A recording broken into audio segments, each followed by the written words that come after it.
Dans cette vidéo, on va prouver ce lemme-là qui me dit que si je prends un ensemble qui a ces propriétés-là, qui est fermé, qui est non vide et qui est sans point isolé. Donc sans point isolé, ça veut dire quoi? C'est-à-dire que, quel que soit x dans M,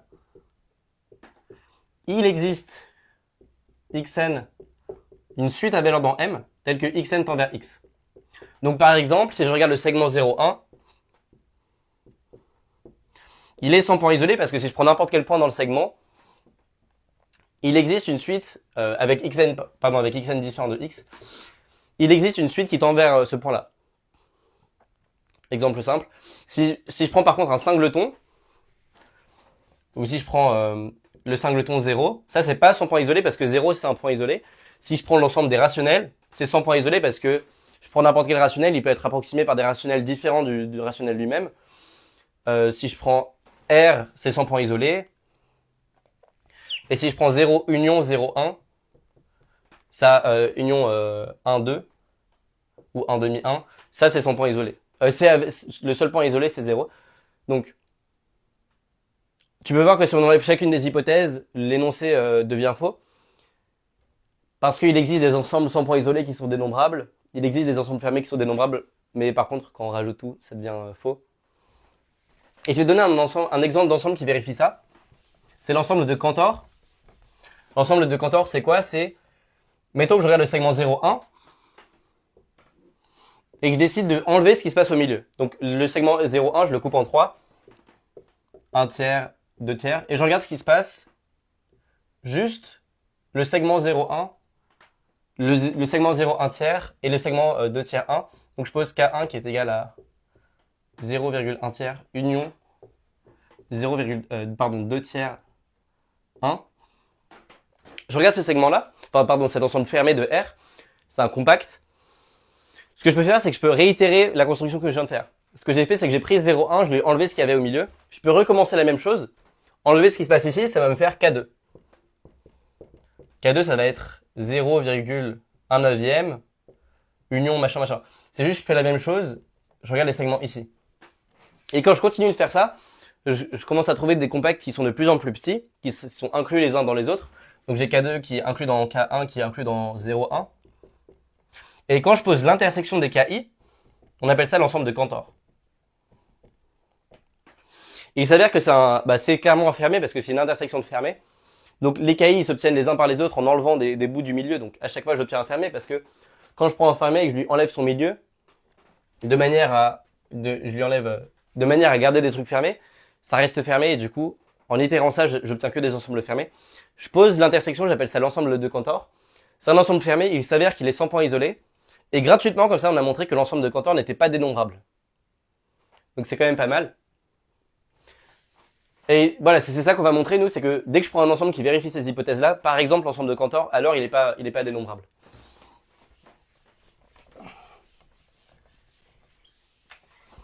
Comment on fait?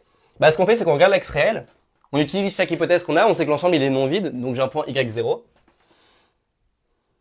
Je vais juste appeler y pour l'instant. Maintenant, je sais que, comme c'est un point qui n'est pas isolé, j'ai une suite de points qui convergent vers y. Donc je vais prendre un point, n'importe lequel, différent de y. Parce qu'en particulier, ça veut dire que l'ensemble des points différents de y dans M est non vide. Du coup, j'ai un point, que j'appelle z, que je peux prendre arbitrairement proche de y si je veux, parce qu'il est sans point isolé, mais c'est pas grave. Je le prends à une certaine distance, je m'en fiche de la distance.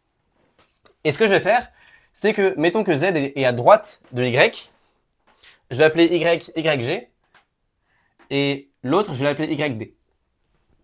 Donc ce que j'ai fait pour l'instant, c'est que j'ai pris un point que j'ai appelé yg, j'ai pris un autre point, là j'ai supposé qu'il était plus grand que le premier, mais ça change rien. J'ai un deuxième point. Et ce qu'on va faire, c'est qu'on va continuer ça. Ce qu'on va faire, c'est que chacun de ces points-là, je vais les séparer par deux intervalles ouverts. Et je vais encore utiliser l'hypothèse que j'ai pas de point isolé. Donc comme je sais que ces deux points-là sont pas isolés, je sais qu'il existe un autre point, y, qui est proche de yg, qui est proche au sens où il est dans cet intervalle ouvert, donc en particulier il est différent de yd. Je peux faire la même chose pour yd, donc j'ai un nouveau point y. Et ce que je fais, c'est que je vais changer mon appellation. Maintenant, lui, je vais l'appeler YGD. Et lui, je vais l'appeler YGG. Lui, je vais l'appeler YDG. Et lui, je vais l'appeler YDD. Et tu vois ce qu'on fait. En fait, ce qu'on est en train de faire, c'est qu'on est en train de créer des nouveaux points. Et ensuite, on est en train de dire, bah maintenant que j'ai 4 points sur le terrain, je peux les numéroter en fonction de les décisions qu'ils ont prises. Ce point-là, il a commencé par être à gauche. Et une fois qu'il était à gauche, il était à droite de celui qui était à gauche. Je sais pas si tu vois ce que je veux dire, mais ce que je veux dire, c'est que on est en train de faire des étapes. Et à chaque étape, on est en train de numéroter sur la dernière étape, enfin, sur la dernière case de mon indissage, à quel point était ce truc-là par rapport au truc qu'on vient de créer. Donc si je continue l'étape, je vais encore les séparer, ces deux-là. Et je vais prendre un autre élément qui est différent de Y, G, D, mais qui est dans cet intervalle-là. Hop, je vais l'appeler Y, et je vais l'appeler du coup Y, G, D, D. Parce qu'il est à droite de l'élément que j'appelais avant GD. Et du coup, GD, je vais l'appeler GDG. Ok? Tu vois ce qu'on a fait? On a rajouté à chaque fois des nouveaux éléments, et ensuite on a changé les indissages en fonction des nouveaux éléments. Et ce que tu peux vérifier, c'est qu'on a créé des injections de 0,1, enfin plutôt de gauche-droite, mais on peut y penser comme 0,1. De gauche-droite, on a puissance grand N dans M. On a créé une injection qui a, par exemple, GD, GGG, associe le point GD, GGG à la quatrième étape. Donc par exemple, ce point-là, ça serait celui qui serait à gauche de celui-là. Donc ça, j'ai créé une injection, et ce que je vais poser, c'est je vais étendre ce truc-là ça c'est dans grand N, quel que soit grand N. Et ça, je vais l'étendre en une injection de gauche-droite, puissance grand N. L'ensemble des suites gauche-droite dans M. Et comment je fais? Donc ce que j'ai fait pour l'instant, c'est juste que j'ai créé plein de points de M, et je les ai indicés suivant les choix qu'ils ont fait. Suivant gauche-droite, gauche-droite, gauche-droite.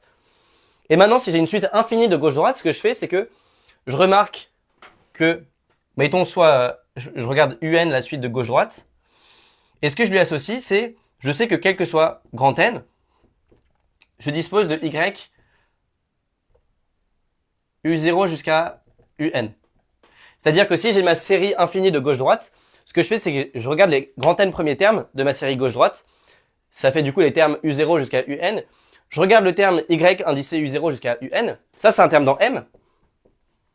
Et en fait, le point, c'est que ce terme-là, il va converger quand grand N tend vers plus l'infini. Ce truc-là, il va converger quand N tend vers plus l'infini. Avec des hypothèses sur mes intervalles. Ce que je veux dire, c'est que quand on a fait nos choix de gauche-droite, gauche-droite, plus le temps avance, plus les directions qu'on prend influent peu sur le point.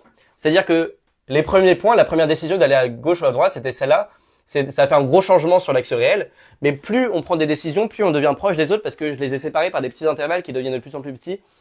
Et si je suppose que mes intervalles sont de taille plus petite que 1 sur 2 puissance n, par exemple, on vérifie que la suite, là, c'est une suite de Cauchy. La suite des grands N premiers termes. Et donc, je peux regarder sa limite, parce que M est fermé. C'est une suite qui converge, elle a la valeur dans M, donc je peux regarder sa limite. Donc, quel que soit N, j'ai le terme Y01, j'ai le terme YU0 jusqu'à UN, qui est le terme où j'ai choisi gauche-droite en fonction de U0. Et quand je fais tendre ce terme-là vers l'infini, ça me fait un terme, je prends sa limite vers plus l'infini, et je l'appelle YU, qui est dans M.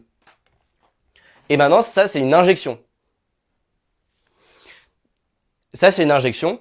On peut vérifier que c'est une injection. Pourquoi? Essentiellement par construction, je te laisse le faire, mais le point, c'est vraiment ce truc-là de, je prends des points, j'en crée d'autres, je les situe relativement aux autres, et ça me fait des indissages de gauche-droite. J'ai fait ça à l'infini, je fais tendre ça vers l'infini comme mon ensemble est fermé. Mes suites finies, ça devient des suites infinies, c'est-à-dire que je peux prendre des directions infinies. Sauf que 0,1 puissance grand N, ou gauche-droite puissance grand N, comme je l'ai appelé ici, GD puissance grand N, c'est un ensemble qui est non dénombrable. Et j'ai injecté un ensemble non dénombrable dans M, donc ça conclut. C'était ça l'idée. Je te laisse réfléchir à cet argument, il est assez troublant. Faut y penser soi-même et essayer de vraiment voir pourquoi ça marche. Mais c'est un joli argument et qui, en fait, se retrouve dans plein d'autres raisonnements. Et qui permet, par exemple, de faire l'exercice 4, l'exercice 4 que j'avais publié, que j'ai à moitié traité la veille. Il manquait juste ce lemme-là que j'ai traité, du coup. Voilà.